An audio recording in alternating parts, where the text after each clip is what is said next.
تم اقرار کرتے ہو کہ اللہ تعالیٰ اور ہر چیز کا مالک ہے. اس کے کیا معنی؟ اس کے معنی یہ ہیں کہ تمہاری جان تمہاری اپنی نہیں، خدا کی ملک ہے. تمہارے ہاتھ اپنے نہیں، تمہاری آنکھیں اور تمہارے کان اور تمہارے جسم کا کوئی عضو تمہارا اپنا نہیں. یہ زمینیں جن کو تم جوتتے ہو، یہ جانور جن سے تم خدمت لیتے ہو، یہ مال اسباب جن سے تم فائدہ اٹھاتے ہو، ان میں سے بھی کوئی چیز تمہاری نہیں. ہر چیز خدا کی ملک ہے اور خدا کی طرف سے عطیے کے طور پر تمہیں ملی. اس بات کا اقرار کرنے کے بعد تمہیں یہ کہنے کا کیا حق ہے کہ جان میری ہے، جسم میرا ہے، مال میرا ہے اور فلاں چیز میری ہے. دوسرے کو مالک کہنا اور پھر اس کی چیز کو اپنی قرار دینا بالکل ایک لغو بات ہے. اگر در حقیقت یہ بات سچے دل سے مانتے ہو کہ ان سب چیزوں کا مالک خدا ہی ہے تو اس سے دو باتیں خود بخود تم پر لازم ہو جاتی ہیں.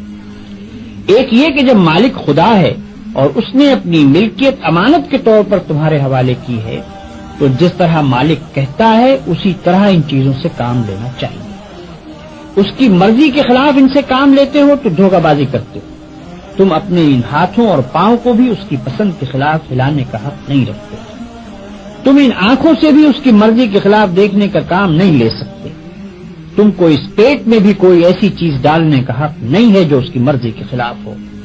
تمہیں ان زمینوں اور ان جائیدادوں پر بھی مالک کے منشا کے خلاف کوئی حق حاصل نہیں ہے.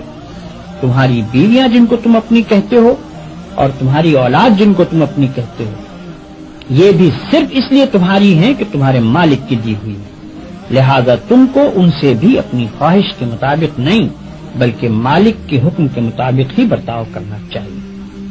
اگر اس کے خلاف کرو گے تو تمہاری حیثیت غاصب کی ہوگی. جس طرح دوسرے کی زمین پر قبضہ کرنے والے کو تم کہتے ہو کہ وہ بے ایمان ہے، اسی طرح اگر خدا کی دی ہوئی چیزوں کو تم اپنا سمجھ کر اپنی مرضی کے مطابق استعمال کرو گے یا خدا کے سوا کسی اور کی مرضی کے مطابق ان سے کام لو گے تو وہی بے ایمانی کا الزام تم پر بھی آئے گا.